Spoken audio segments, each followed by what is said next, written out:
Assalamualaikum warahmatullahi wabarakatuh. Alhamdulillahi rabbil alamin. Wabihi nasta'inu ala umuri dunya waddin. Wassalatu wassalamu ala asyrafil anbiya'i wal mursalin wa ala alihi wa sahbihi ajma'in, amma ba'du.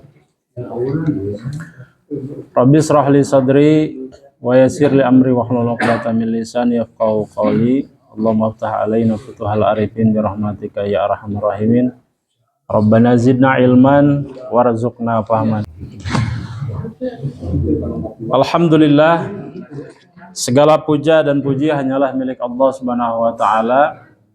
Alhamdulillah, pada kesempatan malam hari ini, 1 minggu dari Lebaran. Ini masih suasana Lebaran kan Pak ya? Saya pribadi Pak, mohon maaf lahir batin. Taqabbalallahu minna wa minkum. Mudah-mudahan amal ibadah kita diterima selama bulan Ramadan kemarin. Dan begitu pun juga mudah-mudahan kita dipertemukan lagi dengan Ramadan di tahun depan.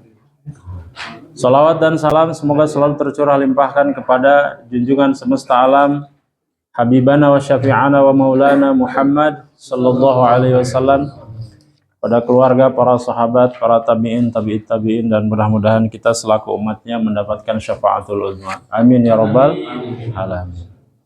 Bismillahirrahmanirrahim. Pembahasan kita pada malam hari ini, kita masuk kepada pembahasan al-adad, adad wa ma'dud, bilangan dan objek yang dihitung. Jadi kalau dalam istilah bahasa Arab ada adad, ada ma'dud. Adad ma'dud, pernah belajar nggak Pak? Adad ma'dud? Adad ma'dud. Belajar adad. Adad. Sanes odod banyak. Adad, bilangan. Ma'dud adalah objek yang dihitung. Kita mulai dari definisi dulu. Al-a'dad, adad dalam bahasa Arab artinya bilangan. Sedangkan ma'dud, sanes ngudud Pak sanes ya. Ma'dud secara bahasa artinya yang dihitung atau yang dijumlahkan. Contohnya apa? Salah satu kutubun. Contoh nih, salah satu kutubun.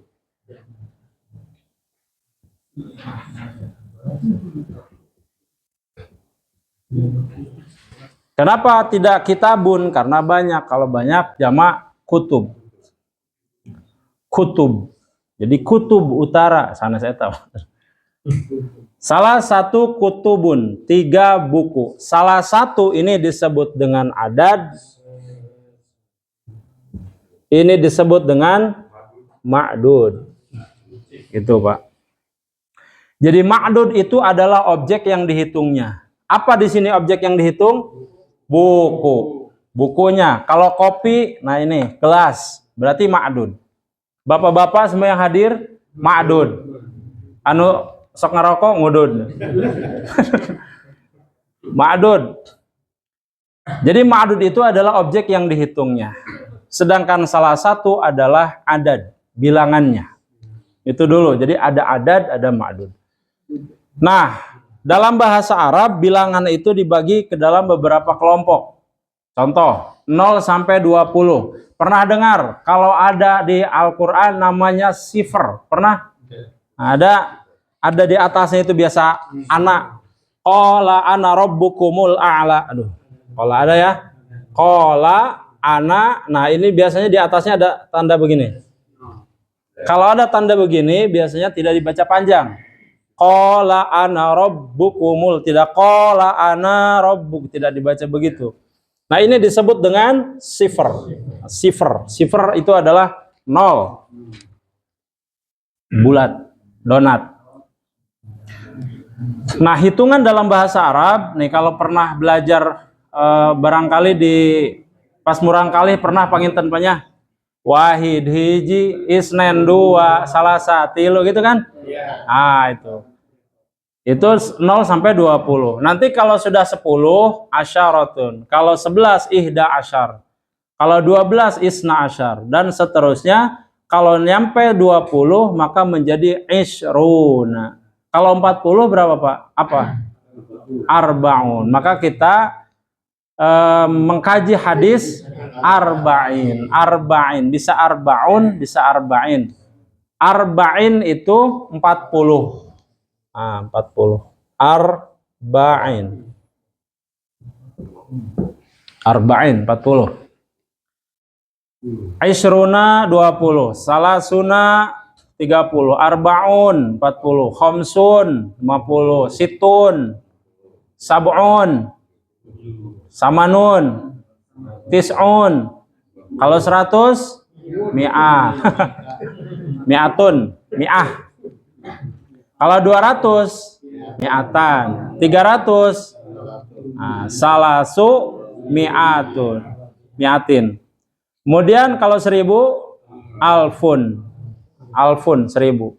Kalau alfan anak napa haji itu mah alfan. Alfan 2000. 10.000 asratu alaf. Asratu 10 alaf 1000. Jadi 10 dengan 1000. Kalau 1 juta milyun. Abdi gaduh artos samilyun. 1 juta maksudnya. Itu ya.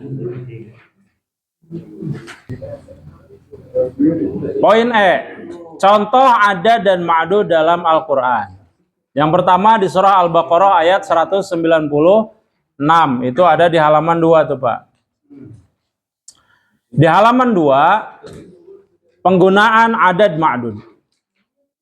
Al-Baqarah 196. Faman tamatta'u bil umrati ilal haji famastaysara minal had. Faman lam yajid fasyamu salasati ayyamin fil haji wa sab'atin. Maka berpuasalah 3 hari dalam haji dan 7 hari setelah kembali. Salasati ayyamin. Jadi dalam Al-Quran itu tidak terlepas nanti dari adad dan ma'dud. Salasati adalah adadnya, ayyamin adalah ma'dudnya. Ayyamin artinya apa Pak? Ayam. Sanes kotok Pak sanes. Ayam. Sama ayamin sanes payamin Pak RT. Ayam dari kata yaum. Kalau banyak, yaum itu hari. Kalau harinya banyak menjadi ayam. Ih ayam Bapak Dedi ayam. Ayam di situ ayam ayam. Ayam. Ayam ini adalah jamak dari kata yaum. Hari. Menggunakan alif di sini di tengah ini penanda jamak. Ayam. Salah sati ayamin 3 hari. Salah satinya adad, ayaminnya ma'dud. Salah sati bilangannya ayamin adalah yang dihitungnya. Apa yang dihitung di situ? Harinya. Gitu. Kemudian fil haji wa sab'atin. Ada 7 hari di situ. Ada sab'atin. Sab'atin. Itu juga ada. Kemudian di surah Al-Baqarah ayat 60 juga sama. Wa idistasqa Musa liqaumihi faqul nadrib bi'asaqal hajar fanfajarat min husnata asyrata aina. Min husnata asyrata aina. Isnata asyara. Isna berapa Pak? Isna berapa? Wahid hiji isna 2. Kalau ditambah asyar, asyarah 10. Berarti 2 dengan 10 berapa? 12. Maka lalu memancarlah darinya 12 mata air. Nah, itu isnata asyara. Kemudian di surah Al-Mudathir juga sama menggunakan adad ma'dud. Alaiha tis'ata asyara. Penjaganya ada 19 malaikat. Di situ juga disebutkan tis'ata asyara. Kemudian di surah Al-Baqarah ayat 80 juga sama. Qalu lan tamassana naru illa ayyamam ma'dudah. Neraka akan menyentuh kami kecuali beberapa hari saja. Itu juga disebutkan ayyamam ma'dudah. Kemudian terakhir adalah At-Tolaq ayat 1 wa ahsul iddah. Iddah itu wa ahsul iddah. Masa idah itu. Di surat At-Tolaq. Nah, jadi secara umum, pahaminya begini Pak, dalam Al-Quran itu ternyata itu ada dua. Pada saat Allah Subhanahu wa Ta'ala menyebutkan bilangan, secara garis besar disebutkan ada dua. Yang pertama adalah tak terbatas. Ada bilangan-bilangan di dalam Al-Quran yang disebutkan tak terbatas. Yang kedua adalah terbatas. Istilah terbatas adalah a'dad ma'dud. Yang tak terbatas adalah a'dad ghairu ma'dud. Jadi ada unlimited dengan limited. Kalau yang bisa masih disebut 1, 2, 3, 1000 itu masih bisa, namanya terbatas. Tapi kalau sudah tidak bisa, namanya tak terbatas. Apa saja contohnya dalam Al-Quran? Contoh di surah Al-Baqarah ayat 80. Illa ayyamam ma'dudah. Ma'dudah, ayyamam ma'dudah. Di situ artinya hanya beberapa hari saja. Beberapa hari berapa, Pak? Tak terhingga, nggak ada informasi. Beberapa hari itu bisa 1, bisa 2, bisa 3. Kemudian di surah Ibrahim ayat 4, wa in ta'uddu ni'matallahi la tuhsuha. Biasanya kita mendengar ini. Sering mendengar ini, Pak, bahwa nikmat Allah itu tidak akan pernah bisa kita hitung. La tuhsuha. Nah, itu penggunaan kalimat a'dad ghairu ma'dud namanya, Pak. Jadi artinya sesuatu yang tidak bisa terhitung. Ciri-cirinya biasanya dalam Al-Quran, pertama adalah ada kata ma'dudat, seperti tadi ila ayyama ma'dudah. Itu berarti sesuatu yang tidak bisa kita hitung. Kemudian ada kalimat kasiroh, kasir, juga biasanya sesuatu yang tidak bisa dihitung. Ngomongnya banyak aja, banyaknya berapa? Banyak aja gitu. Sehingga coba nyandak beas nu seueur, seueurna sabaraha teuing. Saranggeuy umpama. Kemudian la tuhsuwa tadi ya, itu juga tidak bisa terhitung.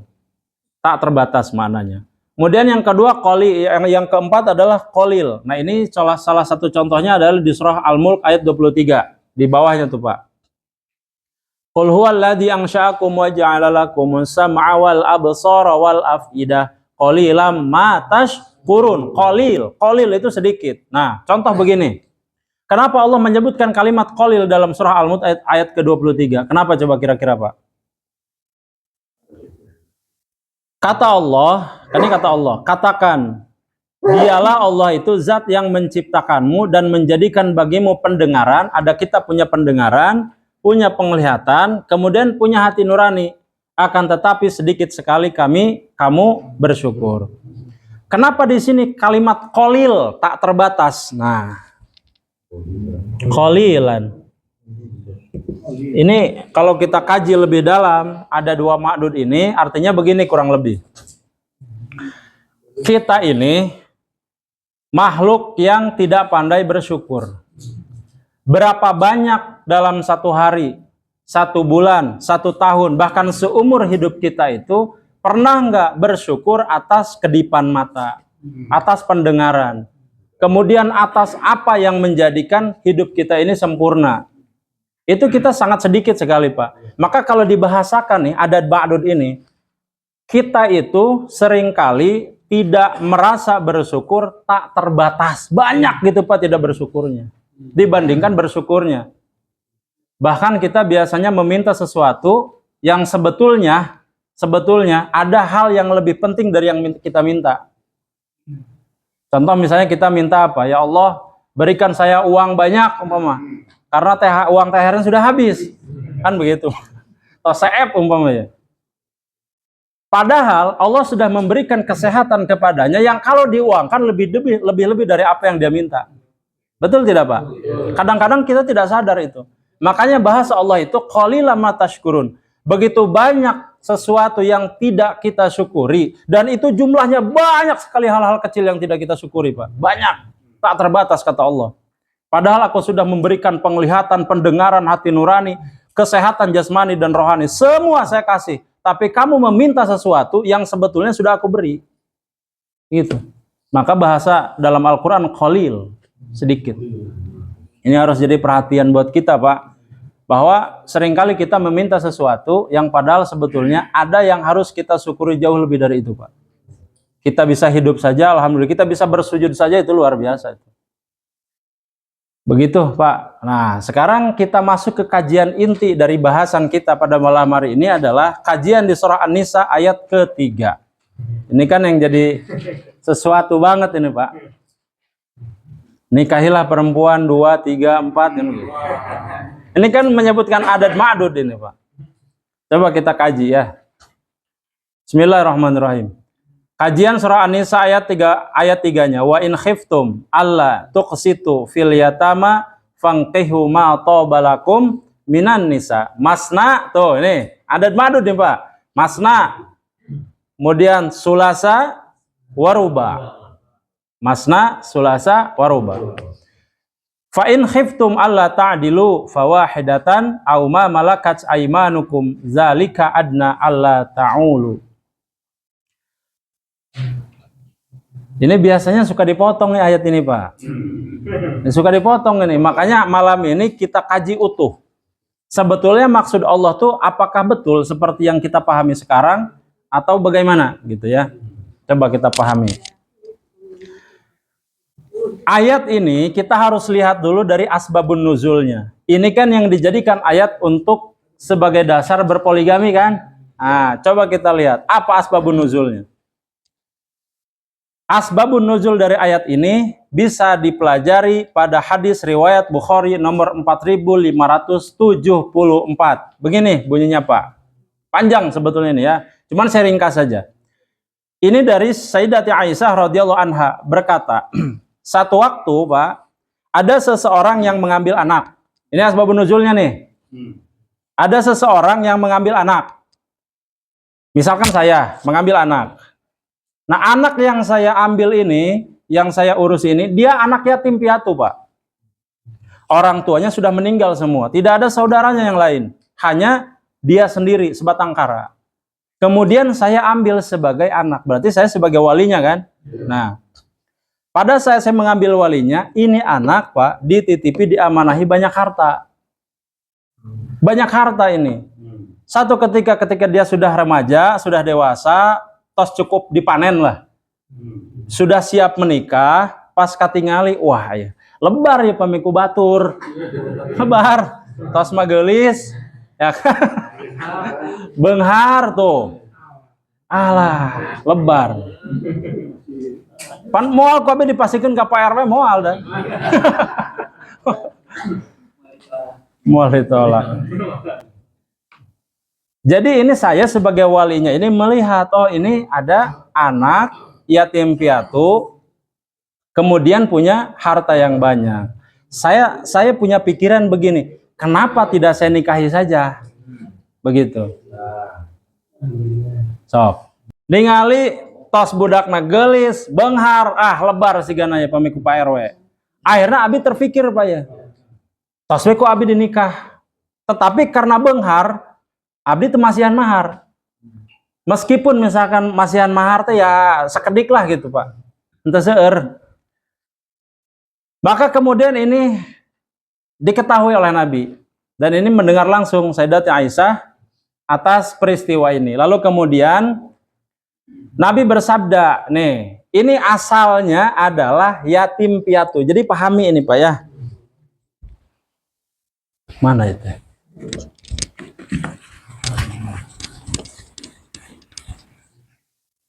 Jadi An-Nisa ayat 3 berbicara tentang yatim piatu.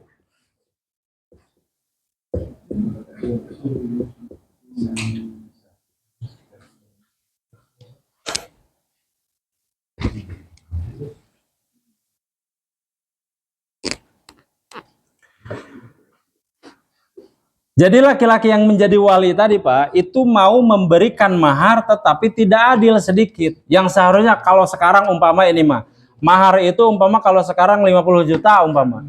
Nah, ini mah dipasihan cuma 1 juta, Pak. Dengan asumsi bahwa dia sudah kaya gitu. Kenapa saya harus memberikan mahar yang banyak?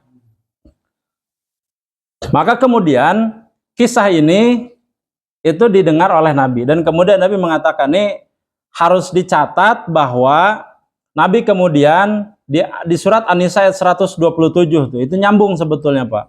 Wa targhabuna an tankihuna. tankihuhunna itu.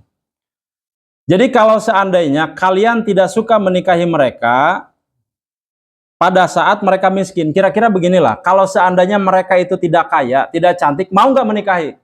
Ah, itu pertanyaannya. Kalau tidak, berarti tidak ikhlas. Ima ayah misalkan mau menikahi, dan memang jahe, kan beda. Cobian usia 50 tahun, Pak. Tos gitu. Teh bengar.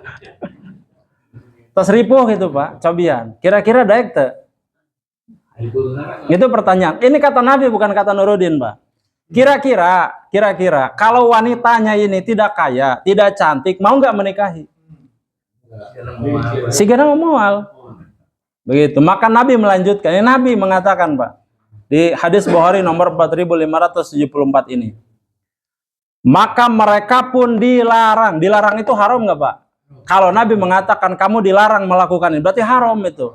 Haram menikahi anak yatim karena nafsu dan tamak. Saya perbesar. Nafsu. Tamak. Ini dua kata kunci ini, Pak. Nafsu dan tamak.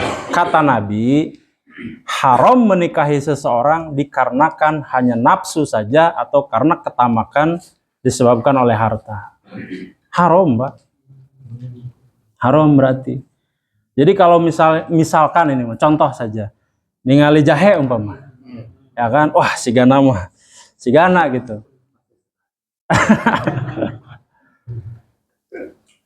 Kemudian muncul ya keinginan, hasrat, ingin menikahi. Nah itu pertanyaan, menikahinya karena apa?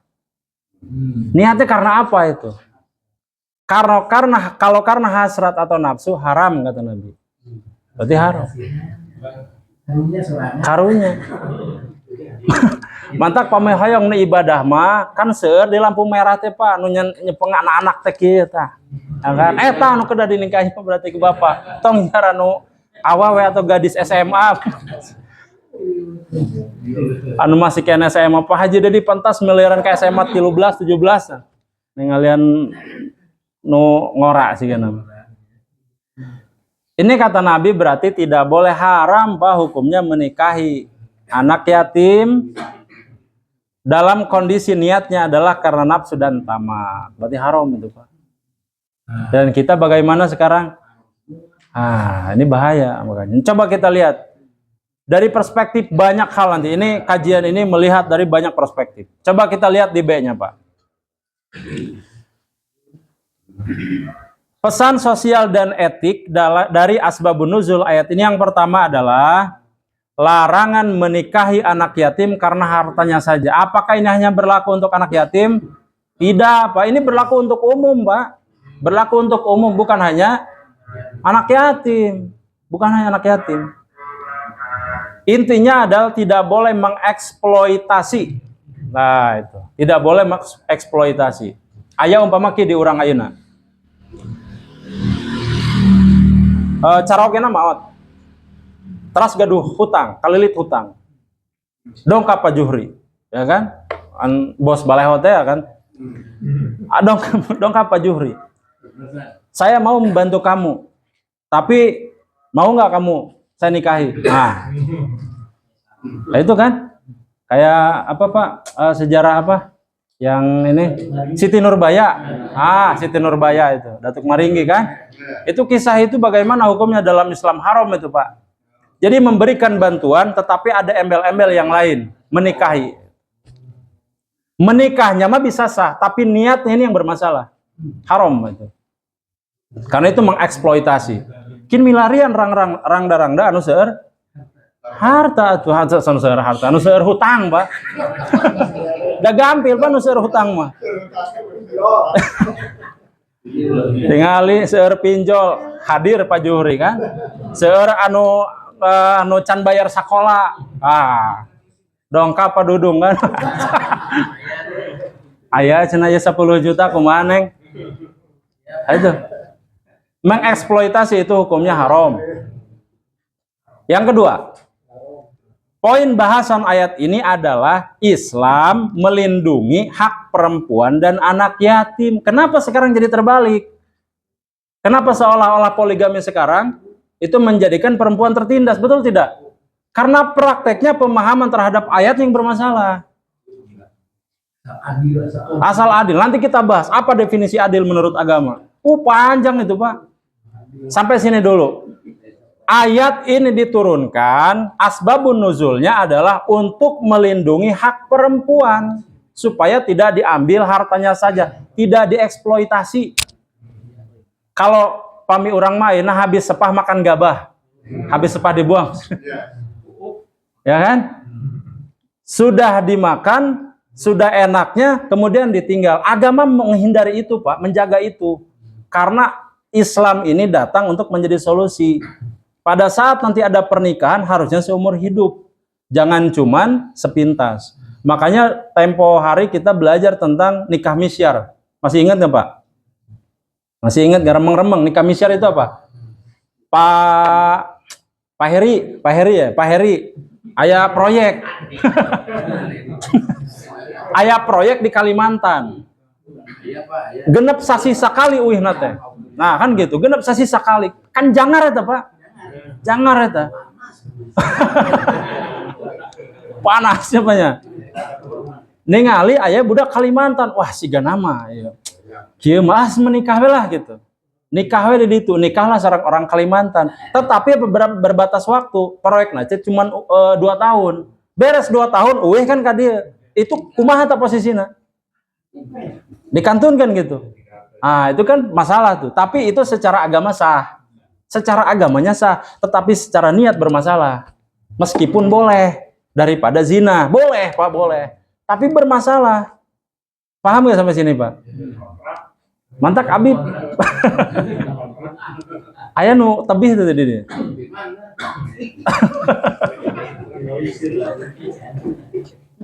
Itu. Jadi secara hukum nikah misyar itu boleh. Ya, boleh. Tetapi masalah di niat. Maka ulama nanti berbeda pendapat. Ini boleh atau enggak, haram atau enggak. Gitu. Tapi secara hukum fikih boleh. Hanya kalau dilihat dari sisi tasawuf, dari sisi kolbu bermasalah. Karena nanti akan ada yang ditinggalkan pada saat selesai proyek. Kalau begitu, apa bedanya dengan nikah mut'ah? Nikah mut'ah apa definisinya? Kawin kontrak kan? Tos we bapak kapuncakan. Kapuncakan seur ka Cianjur, nu kamari digerebeg. Nah. Ustad apalannya apalah. Apalah. Berikutnya poin yang ketiga, kembali ke laptop. Poligami dibolehkan. Boleh poligami. Tapi ini dengan syarat yang ketat, Pak. Ketat. Definisi adilnya bagaimana nanti kita bahas. Dan tidak menzolimi. Tidak menzolimi. Apa definisi zolim? Nanti kita bahas. Berikutnya poin keempat yang terakhir, tidak diperbolehkan. Artinya sama dengan haram menikahi karena nafsu dan alasan bisa haram, Pak. Nah sekarang kita bagaimana? Yang berkembang di masyarakat apa motivasinya? Nafsu, Pak. Nafsu. Itu. Baik, kita masuk yang poin C. Fatwa ulama MUI di Indonesia adalah menikah bukan semata karena syahwat atau harta, tetapi karena niat ibadah dan membangun keluarga sakinah. Ini MUI, Pak, fatwanya. Jika hanya karena nafsu lalu menelantarkan hak istri, maka hukumnya bisa haram, fatwa ulama kita, Pak. Karena ada menzolimi di situ. Secara umum, jumhur ulama, mayoritas ulama menyatakan sepakat. Menikah hanya karena nafsu atau tamak terhadap harta wanita tanpa niat membangun rumah tangga yang adil dan harmonis adalah perbuatan tercela. Hukumnya haram. Haram, Pak, kalau menzolimi. Sampai sini bisa jelasnya, bisa dipahami, Pak, ya. Coba kita lihat dari perspektif beberapa sudut pandang atau perspektif bagaimana pembahasan tentang ayat ini oleh para ulama. Yang pertama, ini kita lihat dulu dari sisi kaidah nahwu dan kaidah adad ma'dud, tata bahasa Arab. Yang pertama adalah bahasanya masna, sulasa, waruba. Kenapa tidak isnan, kemudian salasa, kemudian arba'ah? Kenapa tidak menggunakan kata-kata itu? Kan tadi kita belajar tuh kan, wahid satu, isnan dua, salasa arba. Kenapa di sini bahasanya masna, sulasa, waruba? Kenapa tidak isna? Kenapa tidak salasata? Kenapa tidak arba'a? Tetapi menjadi ruba, salasa, masna, dua dua, tiga tiga, empat empat. Kenapa bahasanya begitu? Nah ini kita bahasan adad ma'dud namanya Pak. Ini perhatikan Pak ya, katinggalit Pak ya. Ini pentingnya belajar bahasa Arab. 1, 2, 3, 4. Ini yang disebut dengan adad ma'dud urutan. Urutan Pak. Coba kita tengok tadi ayatnya. Kan di ayatnya wa in khiftum, harus dilanjutkan ya, jangan masna wa sulasa wa ruba'an doang. Fa in khiftum alla ta'dilu, maka apabila kamu khawatir tidak bisa berbuat adil, fawahidah. Wahid itu berapa? 1. Jadi di sini Pak, ada yang mengartikan begini. 2, 3, 4 ini dijumlah saja. 2 tambah 3 berapa? 5 tambah 4 berarti boleh 9 istri. Ayang subur apal? Demi Tuhan. Apal itu? Nah, kan itu 9 di sini nanti. Ini memahami ayatnya 5 tambah 4. 2 tambah 3 tambah 4 sabaraha? 8. Boleh cenah. Al-Qur'annya juga begitu menyebutkan 2 tambah 3 tambah 4. Tengawas itu Pak. Masna, sulasa, waruba. 1, 2, 3, 4. Ini urutan. Apa maknanya Pak? Kalau bisa satu saja. 3 orang kia, orang ngaleut cai, bisa tuh langsung sekaligus. Apa satu-satu? Satu-satu. 1 upami cukup hiji, atos cekap. Entah kedah nambih deui. Pami nambih masuk tadi ka tamak, nafsu. Itu maksudnya Pak. Ini satunya habis nggak gitu? Kalau beda rasa ya. Wah, memang Pak Roma beda memang, beda. Laras. Pami kumaha Pak Ustad, hiji bening, hiji kopi kan gitu. Beda memang Pak Roma. Hiji, 2, 3, 4. Itu urutan Pak. Maksud agama teh, kalau 1 itu kamu tidak bisa berbuat adil, cukup 1 saja. Cukup 1 saja. Artinya ini tidak ada 2, tidak ada 3, tidak ada 4. Kalau 1 saja, kamu rasa kamu tidak bisa bersikap adil. 1 cukup. Hiji begitu adil. Nanti ada pembahasan pertanyaan, bagaimana kalau seandainya poligami tetapi ekonomi kurang baik? Nah, Bunggu apal pensiunan kan? Kan kapal. Kan sasasi teh katingali Pak 3 juta 4 juta kan umpama. Katingali kanggo istri nu ieu 4 juta tah sesana kan ka mana? Kan ripuh eta Pak. Tapi nafsu gede umpama. Wah. Kasus kocak.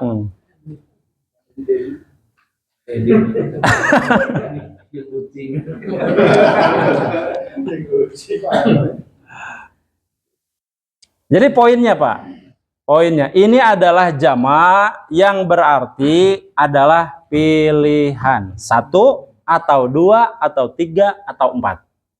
Tapi kalau kita merasa kita masih banyak ketidakadilan, meskipun cuma 1, maka 1 saja.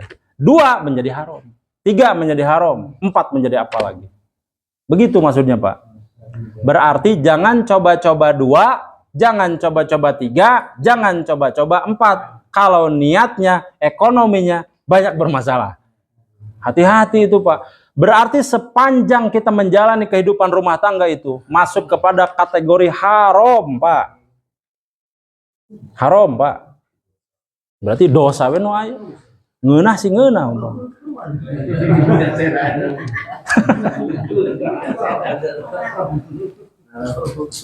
Paham sampai sini Pak? Nanti haram itu Pak, hati-hati nih, hati-hati. Saklek, saklek Pak agama mah, saklek.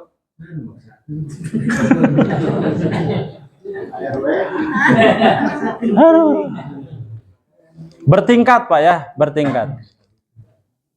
Kemudian yang kedua, kalau tadi di perspektif ilmu nahu, adad ma'dud itu adalah tingkatan 1, 2, 3, 4. Jangan mengatakan 2 dulu, satunya bagaimana? Begitu. Lanjut, bagaimana perspektif ilmu tafsirnya? Siapa yang menafsirkan ayat ini? Salah satunya adalah Ibnu Katsir. Ya, itu di halaman berapa ini Pak? Halaman 3, halaman 4. Coba tengok. Tafsir Ibnu Katsir. Maksud ayat ini adalah membolehkan seorang laki-laki menikah dengan maksimal 4 istri dalam satu waktu. Satu waktu boleh 4 langsung. Resepsi langsung 4.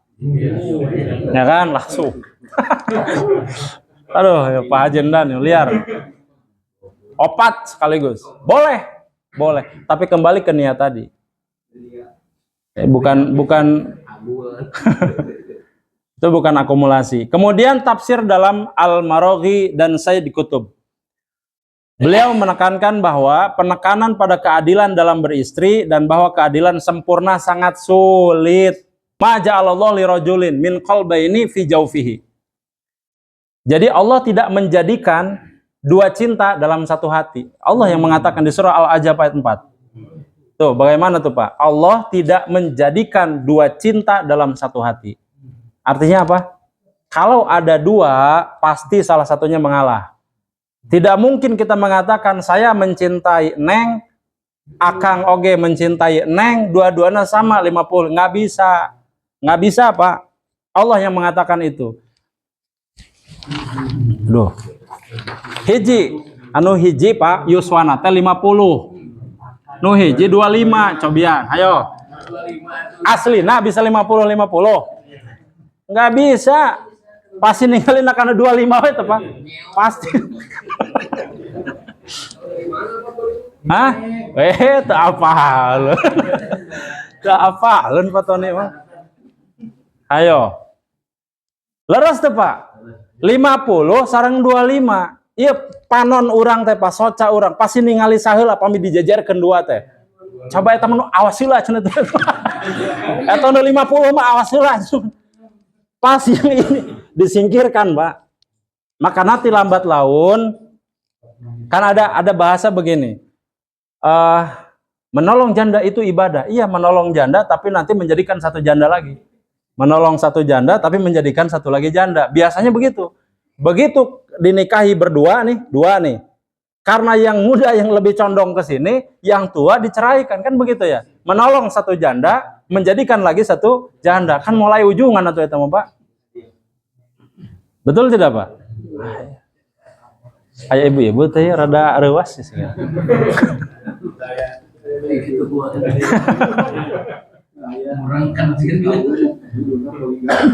Al-Ahzab ayat 4. Ma ja'alallahu lirajulin min qalbayni fi jawfihi. Allah tidak menjadikan 2 cinta dalam satu hati. Nggak bisa. Tetap pasti ada yang mengalah. Eta ibu-ibu maksudnya sampai sini bisa dipahami Pak? Jadi memang sulit Pak, sulit. Berlaku adil itu sulit. Sulit. Berikutnya, bagaimana dalam perspektif ilmu fikih? Ayat ini adalah dalil utama bolehnya poligami. Betul, memang boleh. Tapi dalam syarat yang sangat-sangat ketat Pak. Sangat ketat. Contoh misalkan, ada memang sebagian orang yang tidak bisa cuma 1. Kuda liar lah umpama. Kuda liar. Dai Bapak mau biasanya kan letoy. Jadi boleh dalam perspektif fikih memang boleh. Tapi syaratnya luar biasa. Nah hukum sendiri itu ada mubah, bukan wajib atau sunnah mutlak. Ini mubah Pak. Boleh dilakukan tapi hanya pada saat kondisi tertentu saja. Contoh, punten pisan. Kalau seandainya istri dalam kondisi, mohon maaf, sakit. Mohon maaf, sakit. Kan jangan itu Pak. Apalagi tahunan kan. Wah, jangan. Maka Islam membolehkan itu, Pak. Boleh.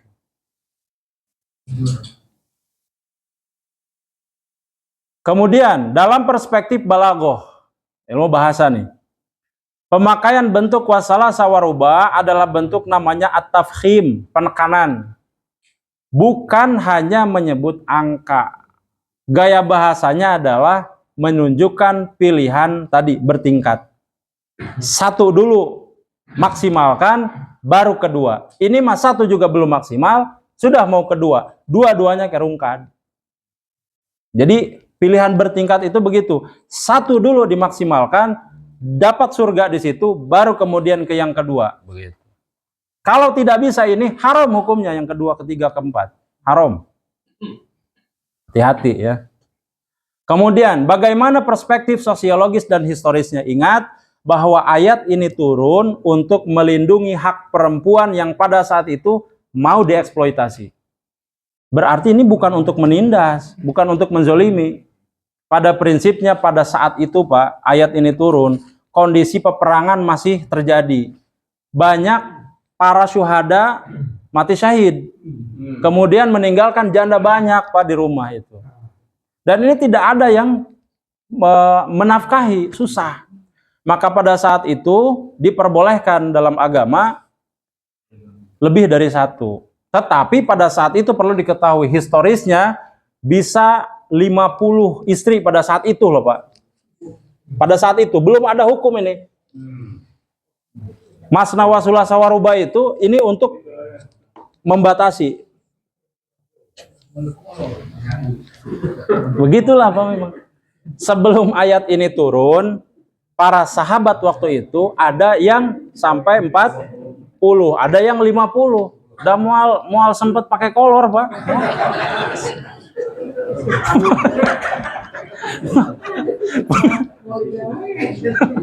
Mual digawe, mual ke kantor, mual, Pak. Mual. Aduh. Urusan kolor.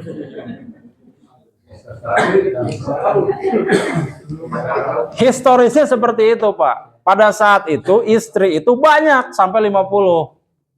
Maka ayat ini turun untuk membatasi sampai dengan 4 saja. Begitu.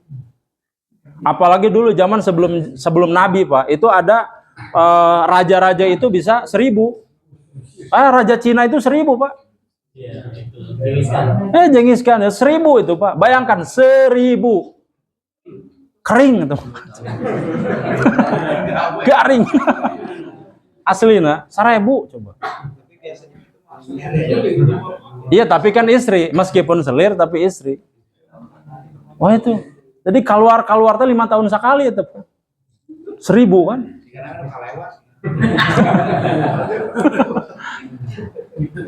Aduh, sekian di nomoran banyak. Beda emang Paminuki mah connect Patori memang.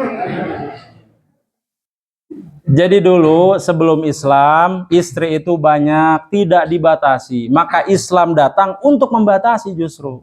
Hanya 4 saja. Tetapi yang 4 juga Allah mengatakan tidak bisa.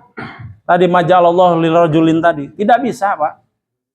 Kata ulama, kata Ibnu Qayyim Al-Jauzi. Di pembahasan apa? Kira-kira kita itu bisa adil nggak, Pak, dalam pernikahan? Kata Ibnu Qayyim Al-Jauzi nggak bisa. Pertama prinsipnya adalah adil itu memang tidak harus sama. Tidak semua memang harus sama, Pak. Adil itu konsepnya adalah sesuai porsi. Sesuai porsinya. Tetapi masalahnya, Pak, masalahnya di kita. Kalau kita sudah condong ke satu, maka mengalir ke sananya lebih banyak. Itu masalahnya. Sudah mengabaikan jadi konsep keadilan. Nggak bisa, sudah nggak bisa berlaku adil. Condong aja ke salah satu. Ke yang 25 tadi, condong aja. Ainu ima di pasian mobil, no itu mah beca. Goes besorangan, kan gitu. Itu. Anu 50 mah di pasian beca apa? Tangga goes sorangan. Anu 25 mah mercy. 25. Nah, itu. Oh, itu expander beda cerita. Jadi seperti itulah kita, Pak. Jadi adil itu kata Ibnu Qayyim al-Jauzi susah, Bapak, susah. Tidak akan pernah mencapai kata sempurna, paling juga mendekati. Artinya apa? Tidak akan pernah bisa. Nggak bisa. Kenapa, Pak? Ya, pilih kasih. Nih, ada nggak dalilnya? Coba tengok. Di An-Nisa ayat 129. Tengok dalilnya. Walan tastati'u an ta'dilu bainan nisa walau harastum fala tamilu kullal maili fatadharuha kal mu'allaqati wa in tuslihu wattaqu fa innallaha kana ghafurur rahim. Allah yang mengatakan ini, Pak. Kamu sekali-kali tidak akan dapat berlaku adil. Kata siapa ini? An-Nisa dijawab oleh An-Nisa sendiri. Allah menjelaskan masna salasa waruba 2, 3, 4, tapi ada kalimat satu fahidah, satu saja. Maka kemudian Allah menjelaskan di surat An-Nisa, berarti ayat berikutnya 129. Maka kamu sekali-kali tidak akan pernah berlaku adil. Sekalipun kamu ingin, tetap tidak bisa adil. Karena kecondongan hati kita itu ke salah satu. Kalau sudah condong ke salah satu, udah keadilan hilang. Paham sampai sini, Pak? Allah menjelaskan begitu, Allah juga yang memberikan jawaban. Tidak bisa kita berlaku adil. Meskipun kata Allah kita ingin sekali berlaku adil, nggak bisa. Ma ja'alallahu lirajulin min qalbaini fi jawfihi. Tidak mungkin Allah menjadikan dua cinta di dalam hati kita di dalam satu kalbu. Dua cinta dalam satu kalbu. Nggak bisa. Tetap tidak bisa. Itu, Pak. Sampai sini ada pertanyaan, dipersilahkan, Pak.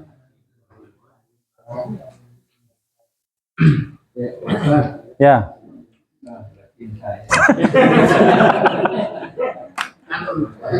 Kalau diawali dengan nafsu kan haram ya. Kan terbayang nikah yang nikah siri. Itu kan awalnya untuk menghalalkan yang haram kan.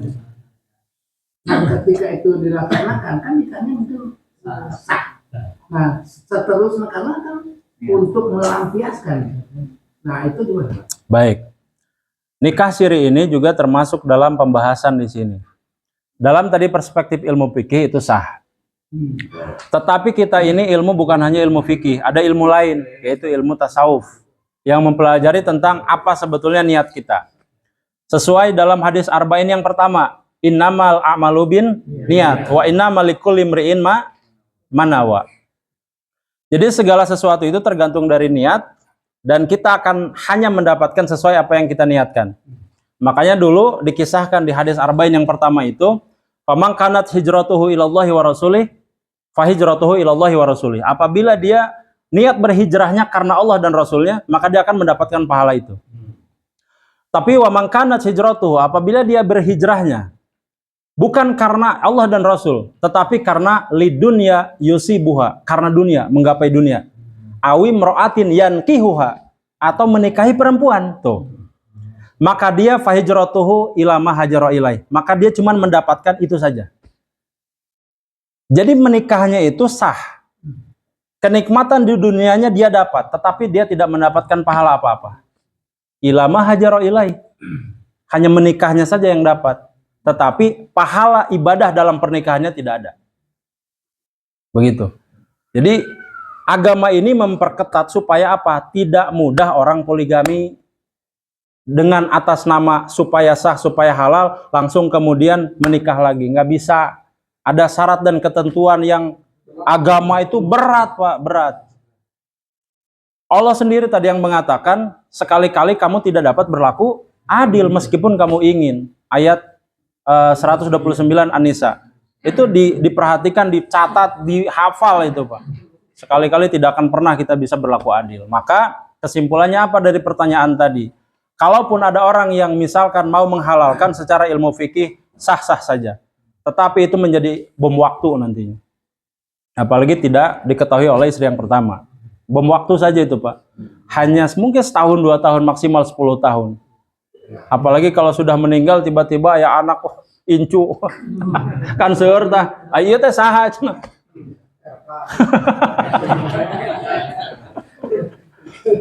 Halo alam Pak begitu. Enggak. Ada yang bisa adil kan? Misalkan ada contoh dia harus istrinya sampai sekarang aman-aman aja 20 tahun. Beda Pak itu di satu rumah. Adilnya itu gimana? Ya. Adil dalam konsep agama khusus tentang poligami adalah tentang pernikahan ini adalah konsep lahiriah. Punya pekerjaan nggak? Punya penghasilan nggak? Punya nggak rumah yang bisa dibagi sama rata? Ini punya rumah meskipun tidak harus sama bagusnya ya. Tapi ini bisa punya rumah, ini punya rumah, ini punya rumah, ini punya rumah. Ini dikasih pakaian, yang lain juga sama. Dikasih emas, yang lain juga sama. Bisa nggak seperti itu?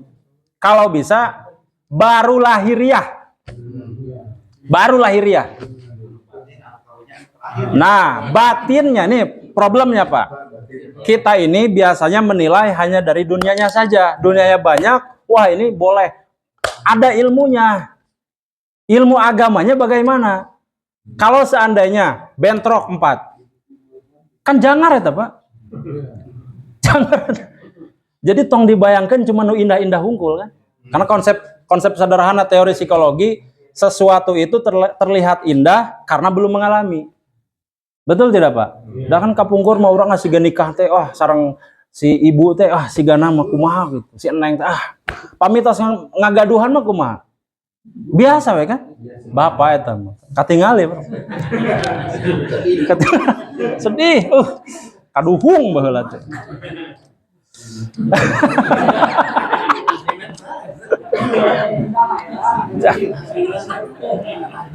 Itu Pak. Jadi ingat bahwa konsep ini Pak, konsep di surat An-Nisa ayat 3 ini, itu ada 2 yang harus diperhatikan. Bukan lahiriah saja. Batiniahnya bagaimana? Di keterangan lain tidak saya cantumkan di sini Pak. Tapi lanjutan dari ayat ini apa? Pada saat nanti kita bermasalah dengan istri-istri itu, apa yang harus kita lakukan? Takwa.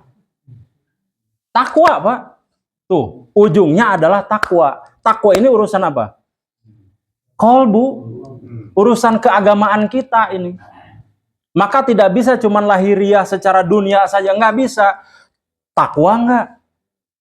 Karena nanti kalau orang sudah takwa, maka dia akan hilang tuh Pak. Kenapsuannya sudah hilang. Yang lain masalah dunianya sudah hilang. Yang ada adalah niatnya untuk ibadah saja. Kalau niatnya ibadah itu sudah hambar gitu Pak. Sudah hambar. Sebagaimana dalam hadis Arba'in yang keempat. Ketika Rasul ditanya oleh malaikat Jibril ya yang menyerupai laki-laki, apa ihsan itu ya Rasul? Itu kan. Kemudian Nabi menjawab, anta abudallaha ka'annaka taroh gitu kan. Fa illam takun taroh fa innahu yarok. Itu pada saat ditanya apa ihsan itu? Kamu merasa melihat Allah. Apabila tidak bisa, maka sesungguhnya Allah melihat kamu. Apa artinya ini Pak? Amalan batin. Jadi nggak bisa kalau cuma lahiriah saja. Terlihatnya misalkan akur, belum tentu di dalamnya. Kita mah nggak tahu Pak. Nah kita mah hidup biasanya sesuai prasangka. Menurut kita mah indah, ternyata loba hutang. Nah, katingali nama pajero, panas di jero kan. Tapi udah katingali wungkul. Katingali nama expander, data cicilannya gitu lumayan. Aduh. Ya pan aya nu 6 juta sabulan supaya nu 5 juta aya nu 7 juta iku mah DP kan. Aduh, kembali ke laptop. Mangga, ayo deh Pak. Mangga. Saya. Ya. Dialah zat yang ciptakan kamu menjadikan bagian itu pendengar, penglihatan, dan hati nurani. Masuk pelaksanaan seperti apa nih Pak? Yang ya, baik. Yang konsep syukur ila qalilan itu kan, qalilan matashkurun di Al-Mulk ayat 23. Allah menjelaskan qalilan di situ Pak, itu sesuatu yang tidak terbatas. Sesuatu yang tidak terbatas. Kadang-kadang kita fokus kepada sesuatu yang besar. Contoh ini saya contohkan, pernah saya contohkan. Ini ada tisu. Ini contoh saja, Bisa nggak ini kalau yang sudah tahu seguru seilmu sudah pernah saya jelaskan. Ini tisu ini bisa nggak menutupi semua tembok? Satu ini. Hah? Guru saya ilmu cicing. Pak Tony bisa ya? Caranya gimana? Caranya gimana? Bisa ditempelkan di dinding, bisa ditempelkan di mata. Kalau di dinding sudah tidak mungkin. Nah, satu-satunya adalah ditempelkan di mata, maka akan menutupi semua dinding kan? Konsep ini juga Allah katakan qalila matashkurun. Biasanya kita itu fokus ke sesuatu yang besar. Orang can gaduh bumi. Boleh meminta, tidak ada masalah. Tapi kadang-kadang kita tidak mensyukuri nikmat mengangkat tangan. Aya nu teu tiasa ngangkat, Pak. Nu kieu kan aya. Pak RW mah langsung nyambung dah. Kita bisa mengangkat tangan nikmat bukan? Ini pernah nggak kita syukuri? Ya Allah, alhamdulillah tiasa ngangkat. Itu kita bisa menggerakkan tangan berapa banyak ngeplek Pak biasa. Ini udah nggak bisa. Berapa banyak kita bersyukur atas jari-jari yang bisa digerakkan. Berapa banyak kita bersyukur atas kedipan mata. Coba punten Pak Firman. Pak Firman kan setiasa ngedip. Repot nggak Pak? Tuh, ini salah satunya. Punten Pak Firman. Berapa banyak kita tidak bersyukur atau bersyukur atas sesuatu yang kecil terlihat. Ngedip mata Pak. Coba Pak mikir wae. Atau kieu wae siga naon teh siga lauk. Kalau mah teu ngicep, pami ngicep kana siluman. Pami ngicep kana siluman. Seperti itu, Pak.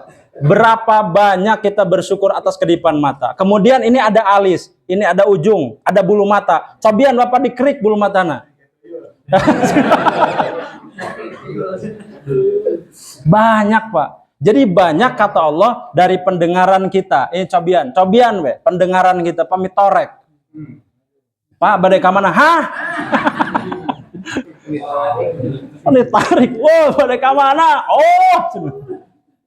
Itu. Jadi memang sesuatu hal yang kecil-kecil ini banyak yang kita tidak syukuri, Pak, banyak. Dan ini tidak terbatas jumlahnya kata Allah. Maka mulai hari ini dari kajian ini, mari kita syukuri hal-hal kecil dulu saja, Pak. Untuk mikir terlalu jauh. Pak,